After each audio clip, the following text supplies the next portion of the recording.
안녕하세요, 어프컷입니다. 이번 영상은 추석 때 긴 시간 동안 이동을 하시면서 여러분이 재미있게 볼만한 미드를 추천해드리려고 영상을 만들어봤습니다. 소개해드릴 미드는 총 5개이고 모두 넷플릭스에서 볼 수 있습니다. 그리고 선정 기준은 첫 번째는 당연히 제가 정말 재미있게 봤던 드라마이고, 두 번째는 이상하게 많은 사람들에게 거론되지 않은 드라마입니다. 그리고 세 번째는 당연히 제가 리뷰한 적이 없는 드라마입니다. 그리고 드라마에 대한 재미는 저의 주관적인 판단이니까 작품마다 호불호가 있을 수 있으니 이해해 주시기 바랍니다. 자, 서론이 길었는데 바로 시작하겠습니다. 첫 번째는 베이츠 모텔입니다. 베이츠 모텔은 전설적인 공포영화 알프레드 히치콕의 사이코라는 작품의 프리퀄 드라마입니다. 원작의 배경은 1960년대이지만 드라마는 스마트폰이 존재하는 21세기를 배경으로 각색을 했습니다. 영화 사이코의 주인공 노먼 베이츠가 어떻게 하다가 그런 사람이 되었는지를 이 드라마에서 정말 재미있게 풀어줍니다. 드라마가 전체 5개 시즌인데 마지막 5시즌은 영화 사이코와 동시간대를 이야기하니까 기존 원작을 보신 분들은 더욱 재미있게 보실 수 있습니다. 특히 원작의 전설적인 명장면, 욕실 살해신이 베이츠 모텔에서도 오마주를 하는데요. 이것을 현대적으로 각색이 되었다고 할까요? 말은 아끼겠습니다만 꼭 보세요. 그때의 배우와 장면을 알고 보시면 정말 재미있는 장면입니다. 아직 베이츠 모텔을 안 보신 분이 있다면 반드시 보세요. 이 드라마는 정말 재미있는 드라마입니다. 배우에 대해 이야기해드리면 주인공 노먼 베이츠는 프레디 하이머가 연기를 했습니다. 필모를 보면 대표작의 어거스트 러쉬, 그리고 찰리와 초콜릿 공장에 출연을 했고, 우리나라 드라마 굿 닥터를 미국 ABC에서 리메이크한 미국판 굿 닥터에서 주인공 숀 머피를 연기하고 있습니다. 배우가 연기력이 엄청나요. 베이츠 모텔에서 이 노먼의 정신 상태에 따라 노먼이 하는 행동이 달라지는데 섬세한 손짓이나 미세한 표정으로 드라마를 보는 시청자에게 노먼이 지금 미쳐있는지 아니면 정상인지 자꾸만 헷갈리게 만들어버리는 살벌한 긴장감을 계속 전해줍니다. 그리고 또 한 명의 주연을 맡은 베라 파미가는 노먼의 엄마 노마 베이츠를 연기했습니다. 공포영화 팬분들께는 아주 유명한 배우시죠. 컨저링과 애나벨 시리즈, 그리고 오펀 천사의 비밀 등 한국에서도 인기가 있던 공포영화 다수의 작품에 출연했습니다. 베이츠 모텔에서 이분이 드라마를 끌고 가는 엄청난 카리스마를 느낄 수 있을 겁니다. 드라마에서 진짜 대배우라는 게 느껴집니다. 그리고 드라마 촬영 당시에는 그렇게 유명인은 아니었지만 지금은 정말 인기가 많은 배우죠. 올리비아 쿡도 드라마에 나옵니다. 레디 플레이어 1을 보신 분들이라면 올리비아 쿡을 기억하고 계실 겁니다. 드라마에서 폐에 장애가 있는 아이로 나와서 항상 코에 호수를 연기라고 나오는데 드라마가 후반으로 가면서 미모가 점점 완벽해집니다. 그리고 드라마에서 리안나가 카메오로 출연을 하니까 리안나 팬이시라면 한번 찾아보세요. 찾아볼 것도 없이 너무 강력한 장면으로 나와서 모를 수가 없을 겁니다. 두 번째는 더 어세시네이션 오브 잔니 베르사체 아메리칸 크라임 스토리 시즌2입니다. 지금 제목이 길어서 무슨 말인가 이해를 못하신 분이 많으실 텐데 이 드라마의 제목은 아메리칸 크라임 스토리가 맞습니다. 넷플릭스에 2개의 시즌이 리뉴되어 있는데 이 드라마는 미국에서 실제 벌어진 유명인들의 살인사건을 다룬 드라마로 시즌별로 각각 다른 사건을 이야기합니다. 1시즌은 오제이 심슨 사건 파일이고, 두 번째 시즌이 바로 오늘 이야기할 더 어세시네이션 오브 잔니 베르사체입니다. 넷플릭스에서 아메리칸 크라임 스토리 시즌 1, 2로 올라가 있는 게 아니고 각 시즌의 사건인 오제이 심슨과 잔니 베르사체로 올라가 있어서 썸네일만 보시면 헷갈릴 수도 있지만 검색란에 아메리칸 크라임 스토리라고 검색하시면 2개의 시즌 모두 나오니까 관심 있는 분들은 1시즌도 함께 감상하시면 될 겁니다. 드라마는 우리가 알고 있는 명품 브랜드 베르사체의 공동 창업자이자 디자이너 잔니 베르사체가 피살된 실제 사건을 드라마로 만든 것입니다. 이때 사건으로 잔니 베르사체에 대해 많은 사람들이 몰랐던 충격적인 사실들이 공개되어 충격에 빠뜨리게 했고, 무엇보다 살해범이 베르사체를 살해한 동기가 명확하지 않아서 살해에 대한 여러가지 가설이 지금까지 존재하고 있습니다. 사건에 대해 지금도 명확하게 밝혀지지 않은 의혹들이 많아서 드라마에서 사건에 대한 연출을 하기가 정말 어려웠을 텐데요. 이 드라마는 정말 영리하게 드라마에서 사건에 대해 연출을 합니다.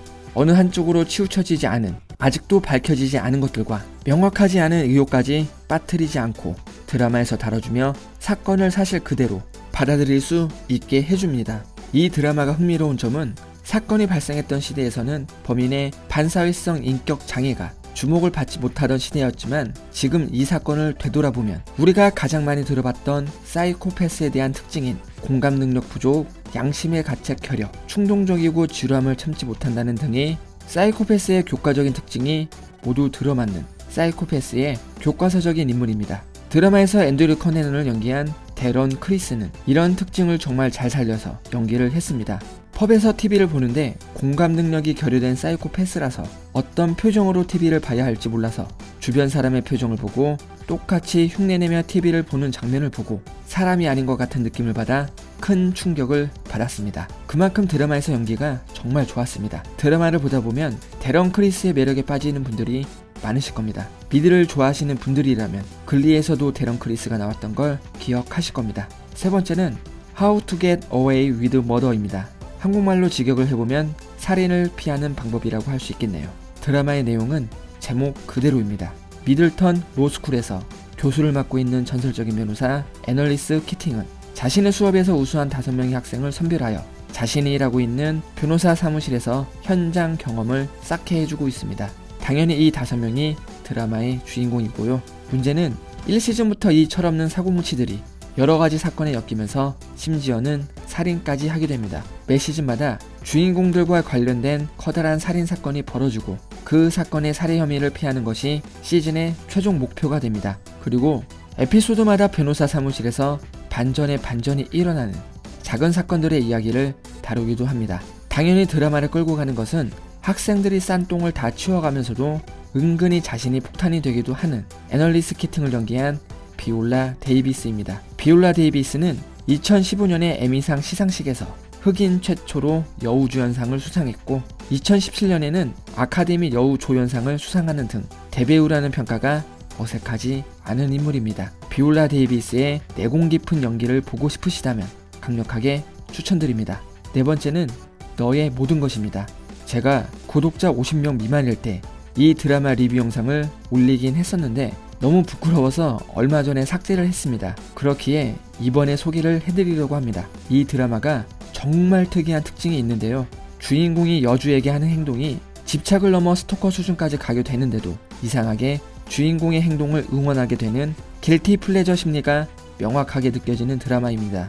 다른 드라마에서는 당연히 도덕적으로는 잘못된 것이지만 주인공이라 그가 하는 행동에 특별한 의미를 두지 않고 별 생각 없이 드라마를 보는 경우도 있지만 이 드라마는 그런 수준을 넘어서 엄청난 수준의 범죄를 저지르는데도 이상하게 주인공을 응원하게 되고 심지어 주인공은 자신의 그런 행동을 전부 널 사랑해서 그렇다고 자기 합리화를 시킵니다. 그리고 자신의 행동을 합리화시키는 장면을 애절한 로맨틱 코미디 드라마 장면처럼 연출을 하는데 가만히 생각해보면 기겁을 할 정도로 끔찍한 일인데 이런 것들을 달달하게 포장해버리는 연출 또한 이 드라마의 재미라고 생각합니다.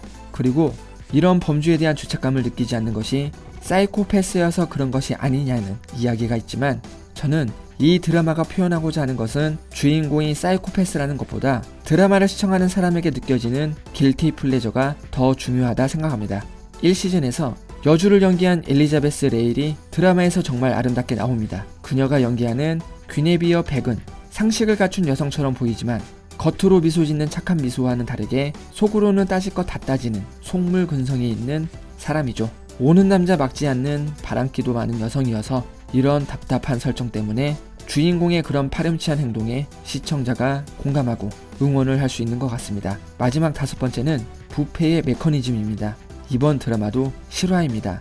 브라질 사상 최악의 부패 스캔들로 이어진 실제 사건들을 모티브로 한 드라마로 많은 분들이 재미있게 보셨을 넷플릭스 오리지널 드라마 나르코스의 조제 파질리아 감독이 연출을 맡았습니다. 나르코스처럼 실제 사건을 재현한 장면들을 숨조차 쉴 수 없는 긴장감으로 무겁게 연출한 것이 특징입니다. 나르코스를 재미있게 보셨다면 이번 드라마도 재미있게 보실 거라 생각합니다. 진짜 몰입감 하나는 정말 좋습니다. 특히 모든 이야기가 실화라는 메시지가 드라마 시작에 나오는데 그 뒤에 이어지는 거짓말 같은 이야기들을 보면 영화보다 현실이 더 무섭다는 걸 다시 한번 느끼게 됩니다.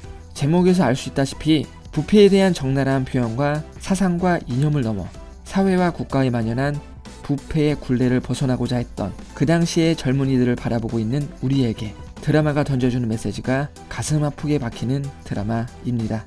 완성도로 보면 오늘 소개해드린 드라마 중 최고가 아닐까 생각합니다.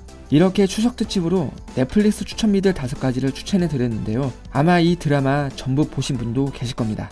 만약 전부 보신 분이 계시다면 자신이 추천하는 미드를 리플로 남겨주신다면 다른 분들께 도움이 되지 않을까 생각합니다. 저의 채널은 드라마 이야기를 나누는 곳입니다. 한국 드라마나 미국 드라마나 자유롭게 자신이 재미있게 본 드라마 이야기, 그리고 영상에서 말한 드라마에 대한 소감도 자유롭게 나눌 수 있었으면 좋겠습니다. 저 때문에 명절에 잔뜩 먹고 침대에 누워서 미드만 보다가 살이 엄청 찔 텐데 뭐 별 수 있습니까? 그게 명절이죠. 내일 내 몸무게 걱정은 내일의 나에게 맡기고 즐겁게 명절 보내시길 바랍니다. 영상이 재미있었다면 구독과 좋아요, 알람 설정 부탁드리고요. 구독자 여러분, 추석 잘 보내세요. 지금까지 어퍼컷이었습니다. 감사합니다.